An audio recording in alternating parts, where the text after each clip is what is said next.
20 ეთერშია ტელეკომპანია ერა საინფორმაციო გამოშვება კვირის ამბებს იაგოლიაძე გაგაცნობთ საღამომშვიდობის 19 იანვარს მართლმადიდებლური სამყარო ნათლისღებას აღნიშნავს. აჭარაში დღესასწაული წყალკურთხევით აღნიშნეს და განბანის რიტუალი აღასრულეს. ღვთის გამოცხადების დღესასწაული ბათუმში. ნათლისღების დღესასწაულს მორწმუნეები ეგრეთ წოდებული განბანვის რიტუალით ხვდებიან. ტრადიციულად ქცეული წყალში შთასვლა, რომელიც ცოდვისგან განწმენდას უკავშირდება, მეუფე დიმიტრის ლოცვა-კურთხევით შესრულდა. ეკლესიაში სადღესასწაულო ღვთისმსახურების დასრულების შემდეგ სასულიერო პირებმა მრევლთან ერთად ზღვის სანაპიროზე გადაინაცვლეს და ზღვა აკურთხეს. ამის შემდეგ განბანვის რიტუალი შეასრულეს. გილოცავთ ყველას ნათლისღების ბრწყინვალე დღესასწაულს. სულად გზათა მშვიდობისათა, მოქმედებითა სიმართლისა და მცნებათა ღვთისათა. ყოფილიყოს დღევანდელი დღესასწაული ბრწყინვალე ნათლისღება უფლისა ჩვენისა იესო ქრისტესი საწინდარი ჩვენი ქვეყნის კეთილდღეობისა, სიძლიერისა, სიმტკიცისა გაიხარა. ულოცავ მთელ საქართველოს ამ ბრწყინვალე დღესასწაულს. ულოცავ ყველა ნათლეს და ყველა ნათლს და უსურვებ სიკეთეს, სიყვარულს, ბედნიერებას და ავიც ეს ბრწყინვალე ტრადიცია კიდე ბათუმელებისთვის მინდა მიულოცო ეს და ავიც ბედნიერი ვარ, რომ დღეს კიდევ ერთხელ მეუფესთან ერთად, მრევლთან ერთად შევხვდით ამ დღესასწაულს. 2004 წლიდან მოყოლებული არც ერთი ზღვაში შტაფლა არ ჩამიგდია.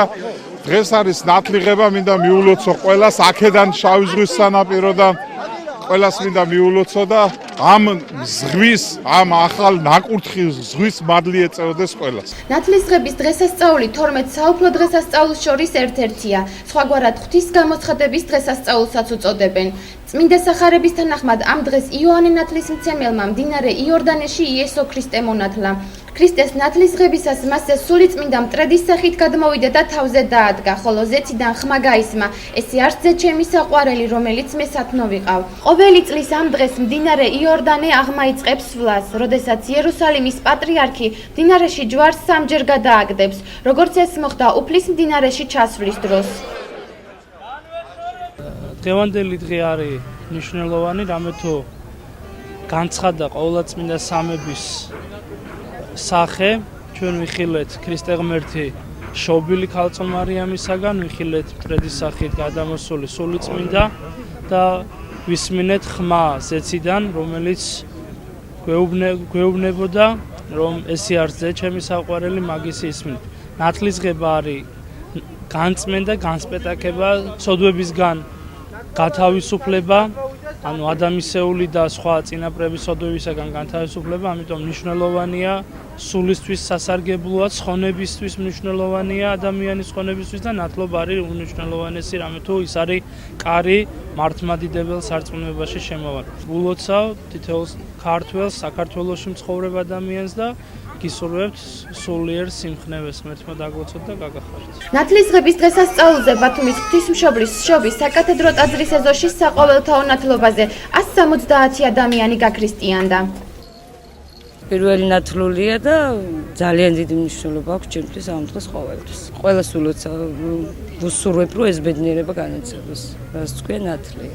ილოცავთ ჯანმრთელობას, ხვავს, ბარაქას, სიყვარულს, სიხარულს და ყველაფერ კარგს. უაღრესად დიდი მნიშვნელობა აქვს ამას ჩემთვის და დიდება უფალს. ძალიან ბედნიერი ვარ, რომ ქრისტიანი გავხდი. ყველას ულოცავ ამ დღესასწაულს და უფალი ფარავდეთ. ნაკურთხი წყალი აიღო საკათედრო ტაძარში შეკრებილმა მრევლმა.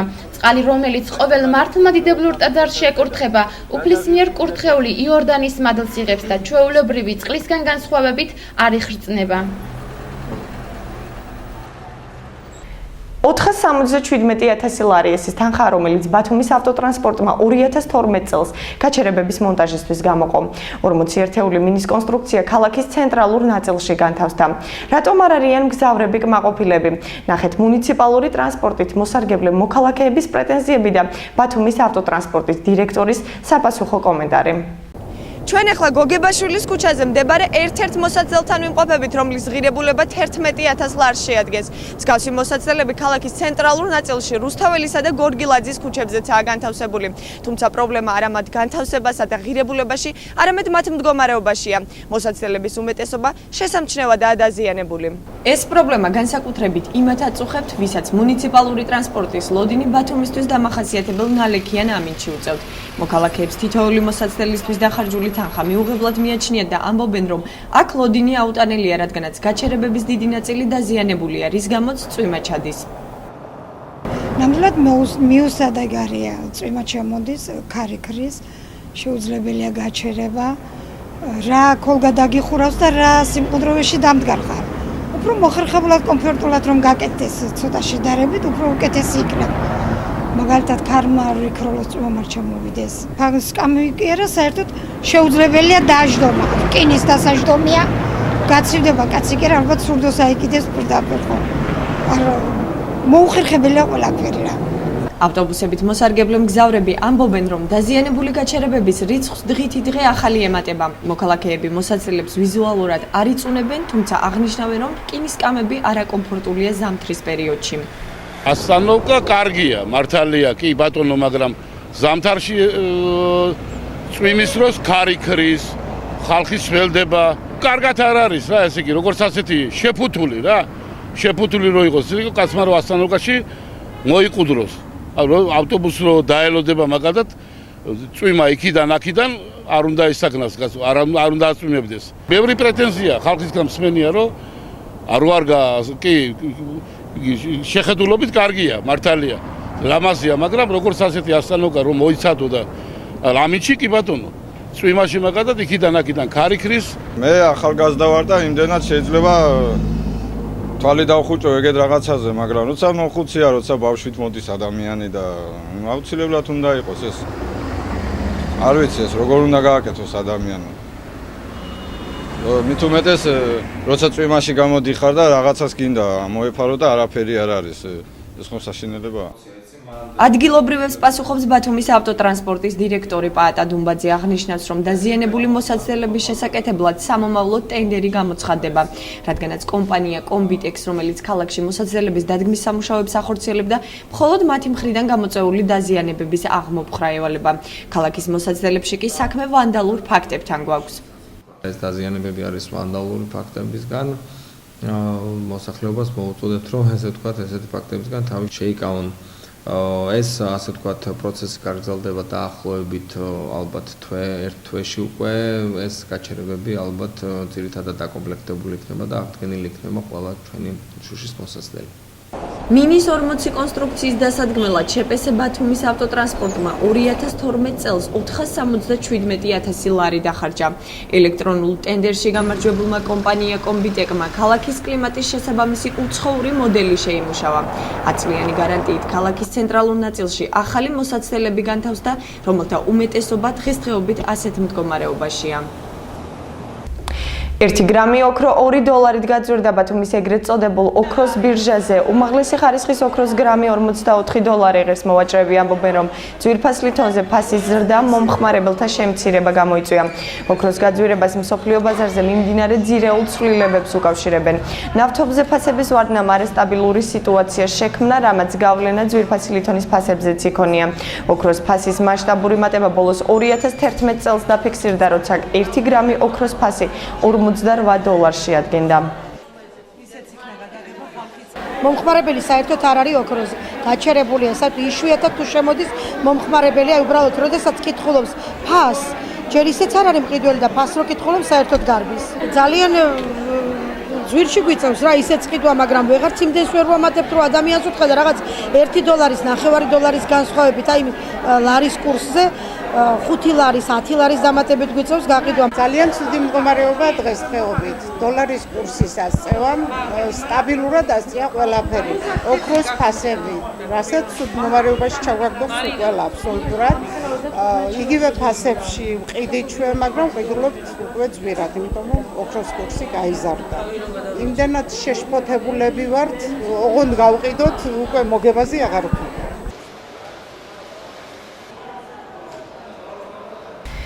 როგორი იქნება განახლებული ბულვარი და როდისთვის დასრულდება მიმდინარე სამუშაოები? ზღვისპირა პარკის დაფინანსება წინა წელთან შედარებით 460.000 ლარით გაიზარდა.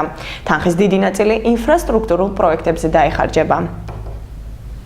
სამშენებლო სამუშაოები ბათუმის ბულვარში ინტენსიურად მიმდინარეობს. იმისთვის, რომ ზღვისპირა პარკის განახლება სეზონის გახსნამდე მოხდეს, პროექტების განსახორციელებლად 7.460.000 ლარია გათვალისწინებული.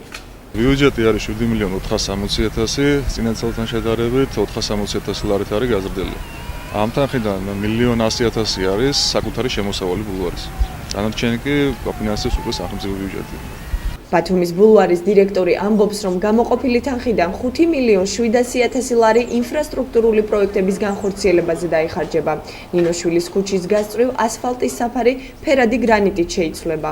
დიდი ნაწილი ამ თანხისა დაიხარჯება ინფრასტრუქტურულ პროექტებში, როგორიც არის ნინოშვილის ქუჩის გასწვრივ, შიგნით ბულვარში დაზიანებული მოზაიკის აღრა, მის მაგივრად თანამედროვე სტილის ბეტონის ბორჯურებისა და ფილების დაგება, ასევე უნივერსიტეტის მოედნიდან კაფე-ბარ ტყუპებამდე დაზიანებული ბორჯურების აღრა, ასფალტის აღრა, საფარის აღრა და თანამედროვე ტიპის ბორჯურის დაგება. უკვე გაფართოვდა ბავშვთა გასართობი კუთხე, დამონტაჟდა თანამედროვე სტანდარტების შესაბამისი ტრენაჟორები.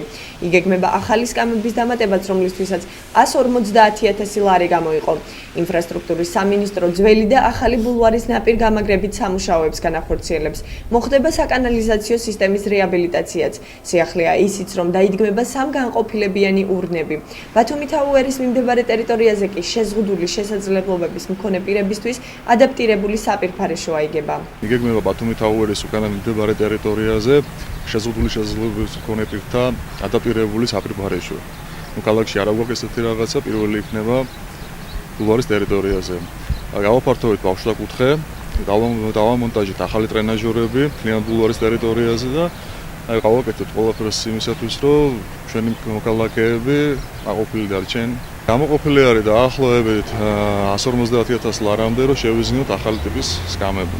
ასევე დავამატეთ, რომ გვინდა დავამონტაჟოთ სამგანყოფილებიანი ურნები.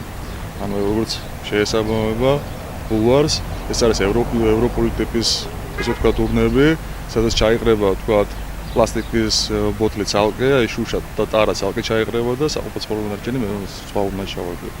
მიმდინარეობს ზოოკუთხის რეკონსტრუქცია, რომლისთვისაც 56.000 ლარამდეა გამოყოფილი. თვითონ ტერიტორია უფრო გაფართოვდება.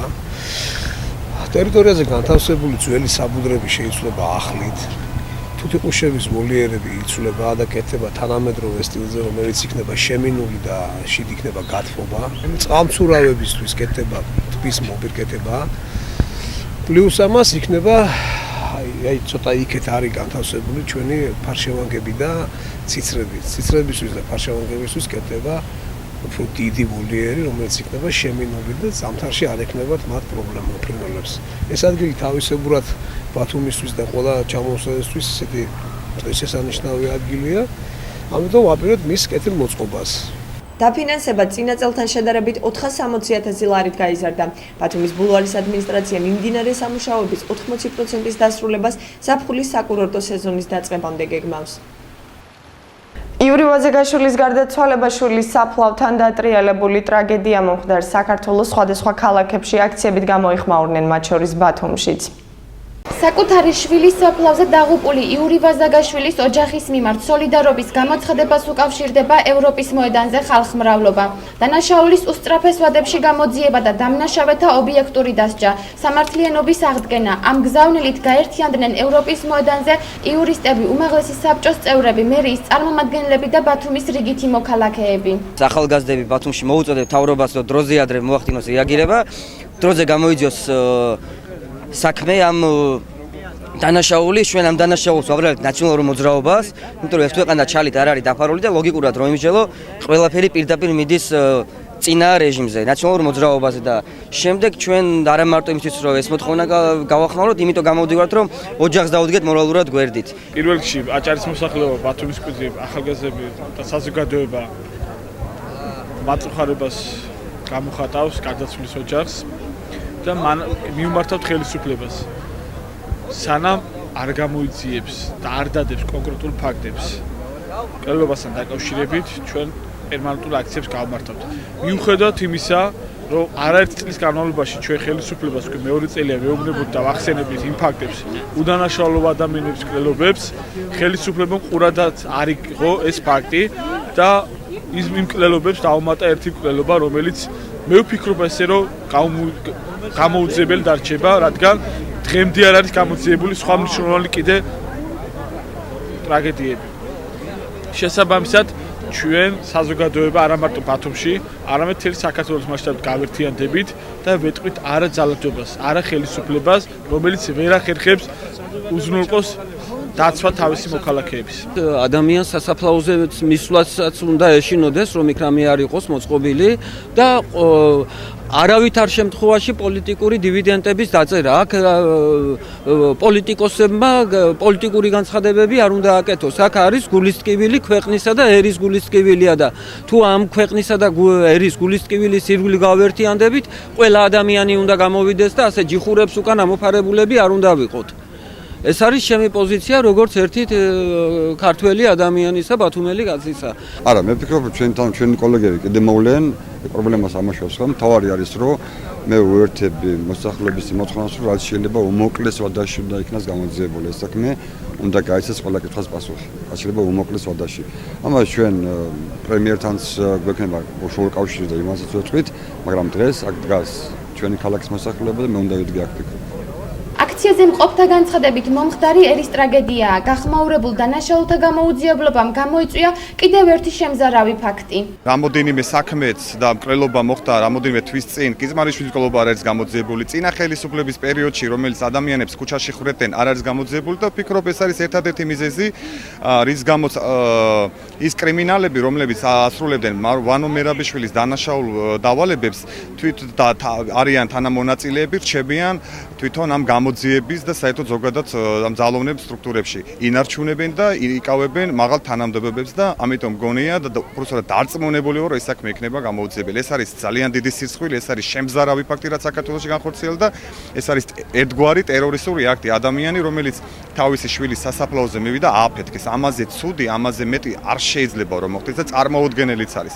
ყველა დამნაშავე წინა ხელისუფლების დაშლილი უნდა იყოს, არ უნდა მუშაობდეს პროკურატურის სისტემაში ის ზონდერ პროკურორები, რომლებიც პოლიტიკურ შეკვეთებს ღებულობდნენ.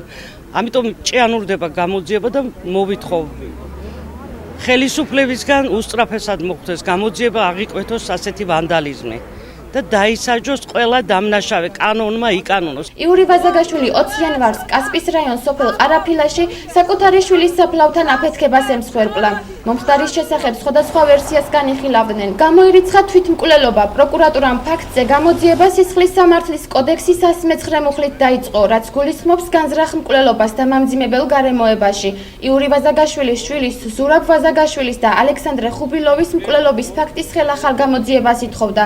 მკვლელობა 2006 წლის 2 მაისს თბილისში დინამოს ყოფილი კორტების ტერიტორიაზე მოხდა.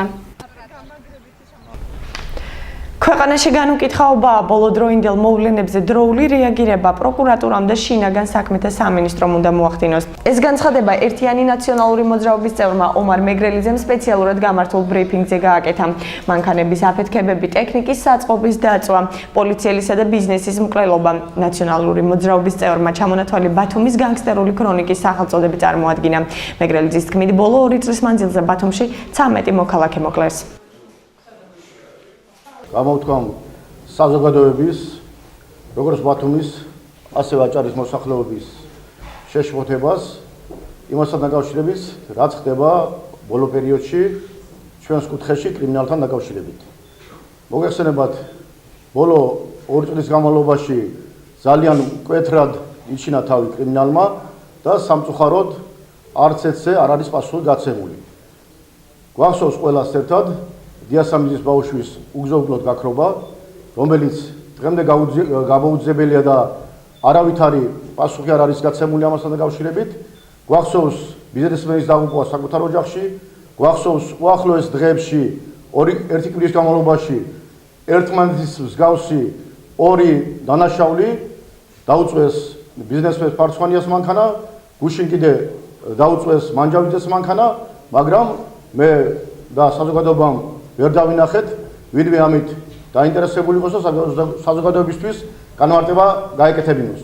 ჩვენ ვერ გავავლეთ პარალელს, მაგრამ ძალიან სამწუხარო პარალელია გვესმის საინფორმაციო საშუალებებით, რომ მიმდინარეობს ომი უკრაინაში, ლუგანსკში და დონეცკში ხდება მსგავსი რამეები, მაგრამ ბათუმში ასეთი რამ, სადაც ცხოვრობს უამრავი ერის ეროვნების ხალხი მართლაც შემაშფოთებელია და თანაც მინდა უთხრა საზოგადოებას, რომ ჩვენ ვიცი ყველამ ერთად, კრიმინალს არ აქვს არც პარტიულობა, არც ეროვნულობა. ეს ეხება ყველას, საზოგადოების თითოეულ წევრს და თანაც უნდა აღნიშნო, რომ ბათუმი არის საქართველოში გამორჩეული ამ კუთხით, იმდენად რამდენადაც სამართალდამცავებს აქვს ორმაგი სტანდარტი. ანუ არის როგორც ქალაქის სამართალდამცავი ორგანოები, ასევე არის ავტონომიური რესპუბლიკის სამართალდამცავი ინსტიტუტები.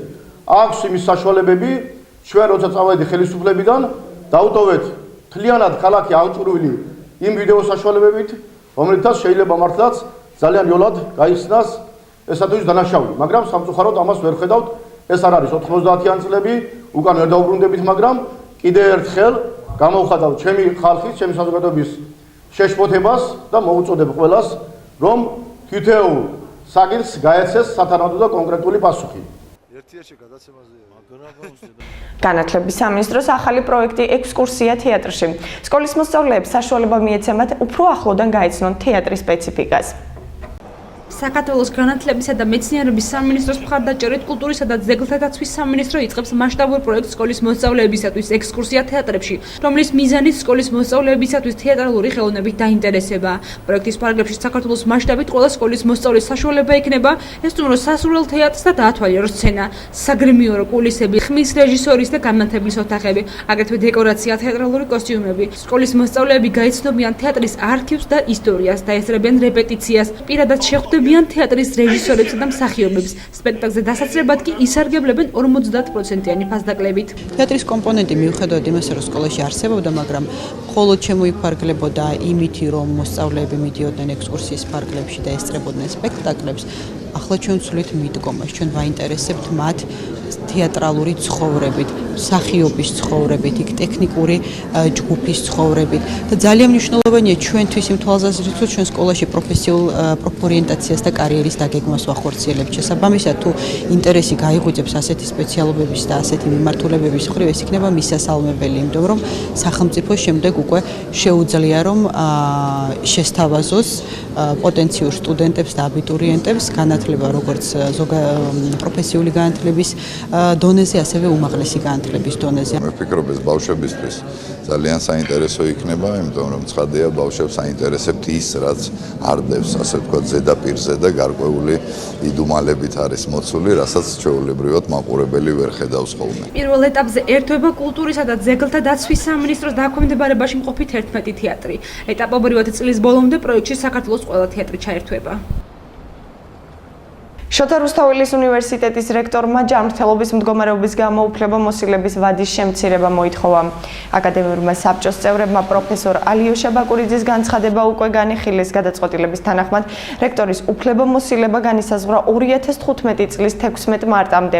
ამ დროისთვის უნივერსიტეტის რექტორი ბიულეტენზია, მის მოვალეობას კი რექტორის მოადგილე ირაკლი ბარამიძე ასრულებს. მეორე დადგენილებით უნდა ჩატარდეს ახალი არჩევნები რექტორისა. უკვე დღესვე გამოცხადდა არჩევნების თარიღად 16 მარტი დადგინდა, რეგისტრაციის კანდიდატების რეგისტრაციის ვადა კი განისაზღვრა 2015 წლის 23 თებერვლიდან 6 მარტის ჩათვლით. ქართულ მწვანილს რუსულ ბაზარზე გაიტანენ. როგორ მოახდენენ მხარეები ლაბორატორიულ ექსპერტიზას და კიდევ რა სახის პროდუქტი ექსპორტირდება საქართველოდან? ნახეთ სიუჟეტი. 10 წლიანი აკრძალვის შემდგომ ქართული მწვანილი რუსულ ბაზარზე ექსპორტირდება. ბერლინის საერთაშორისო გამოფენაზე სურსათის ეროვნული სააგენტოს ხელმძღვანელმა ზაზადოლიძემ და როსსელხოზნადზორის ხელმძღვანელმა სერგეი დენკვერტამ ხელი მოაწერეს დოკუმენტს, რომელიც საქართველოდან რუსეთში მწვანილის ექსპორტთან დაკავშირებულ წესებს ადგენს. საქართველოში ლაბორატორიული ექსპერტიზის არარსებობის გამო მხარეები ერთობლივად განახორციელებენ მწვანილის ფიტოსანიტარული სერტიფიცირების წინსწრე პროცედურას. პროდუქციას რუსეთის ტერიტორიაზე შესვლისას ყველა საჭირო ლაბორატორიული ანალიზი და ექსპერტიზა ჩაუტარდება. ძალიან კარგი იქნება. განა მარტო რუსეთში, მთელ სოფლიოში უნდა გავიდეს ქართული პროდუქცია. ყველგან უნდა იყიდებოდეს. ხარისხიანი მწვანილი გვაქვს, ყველაფერი კარგია. მერე გვექნება კავშირი ყველა სახელმწიფოსთან. მათი იგიც ჩვენთან შემოვატავარი და ჩვენი იქით გავა. კარგი იქნება, მაგრამ რუსეთოთ არ შეიძლება. იქიდან თუ შემოვიდეს, გაურკავალი აქედან თუ გავიდეს, ჩვენი მწვანილი იქნება თუ ყველანაირი ხილი და პროდუქტი.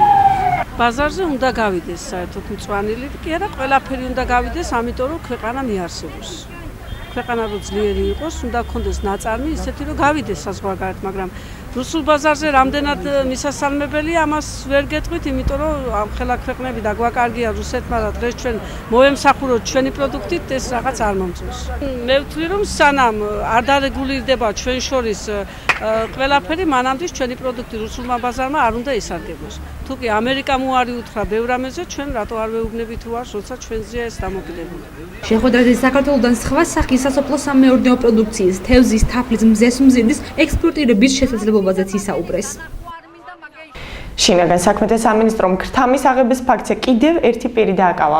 სამართალდამცველებმა ქობულეთის მუნიციპალიტეტის გამგეობის ეკონომიკის, ინფრასტრუქტურისა და საინვესტიციო განვითარების სამსახურის თანამშრომელი აიყვანეს. გამოძიებამ დაადგინა, რომ დაკავებულმა ქრთამის სახით აიღო 2000 ლარი კერძო კომპანიისგან, რომელმაც ტენდერით გათვალისწინებული სამუშაო დარღვევით შეასრულა. გამოძიება მოხელის ან მასთან გათანაბრებული პირის მიერ ქრთამის აღების ფაქტზე მიმდინარეობს, რაც სასჯელის სახით 6-დან 9 წლამდე თავისუფლების აღკვეთას ითვალისწინებს. დავაკავეთ ქობულეთის მუნიციპალიტეტის გამგეობის, ეკონომიკის, ინფრასტრუქტურისა და საინვესტიციო განვითარების სამსახურის მთავარი სპეციალისტი.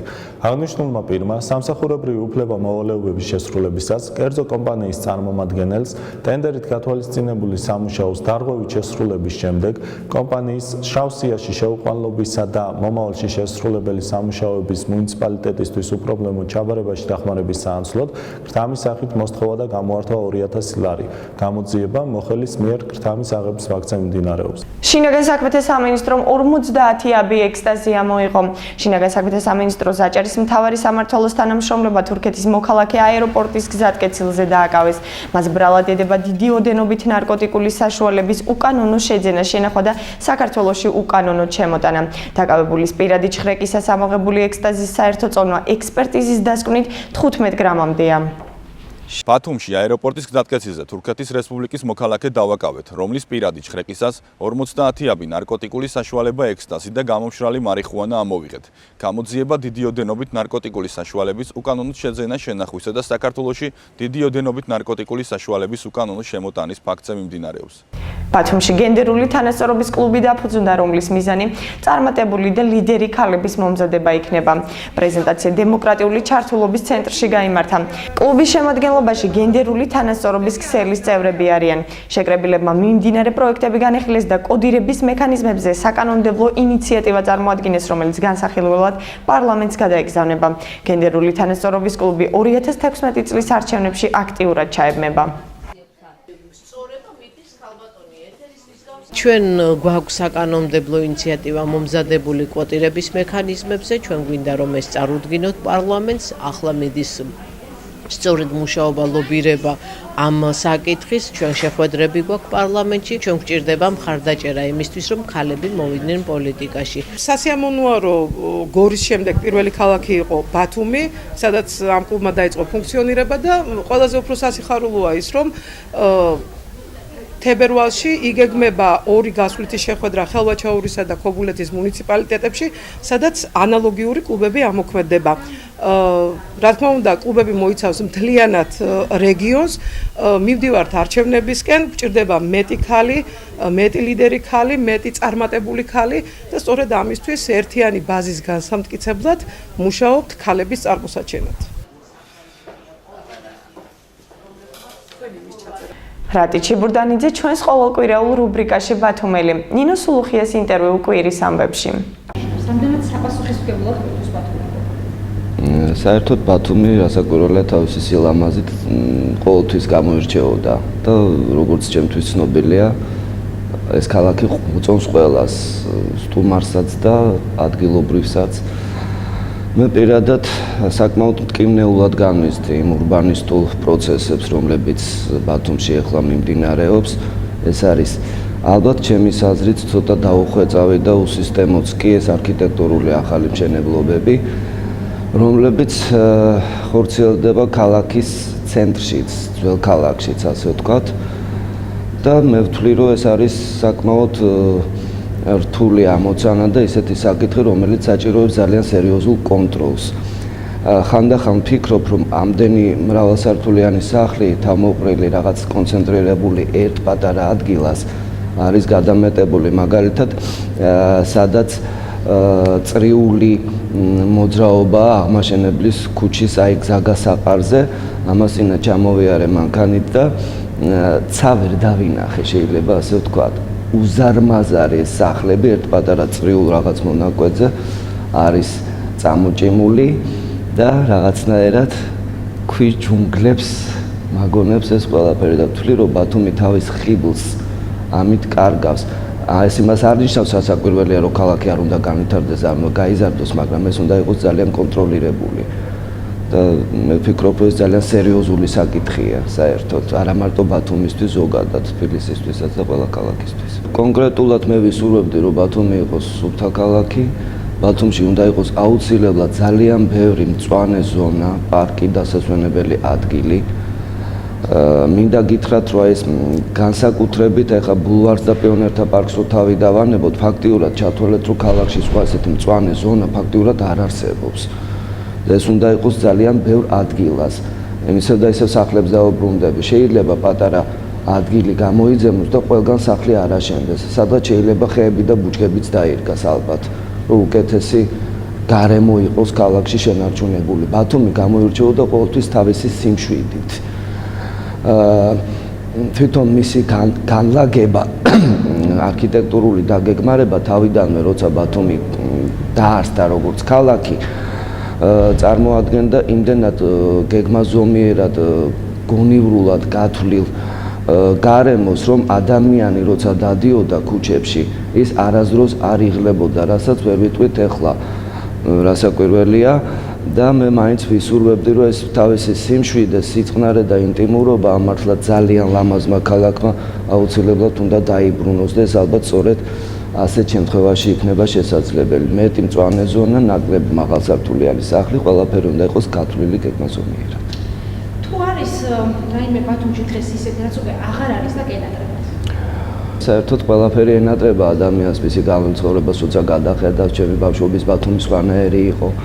ის ისევ და ისევ თბილი და რაღაც ინტიმური გარემო, რომელიც ყოველთვის თან ახლდა ამ ქალაქს.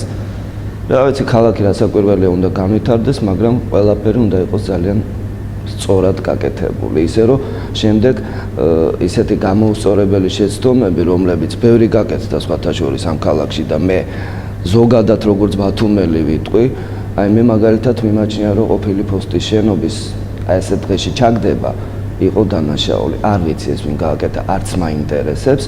მე როგორც ბათუმელი ვამბობ ამას. ნამდვილად მენატრება ის შენობა. ბათუმელებს ასასურებთ რო გითხოთ. ბათუმელები ძალიან მიყვარს, იმიტომ რომ ნამდვილად სხვანაირი ხალხია. ბათუმელები უყვარს ყველას, როგორც თავიდან თქვი, არა მარტო ბათუმი.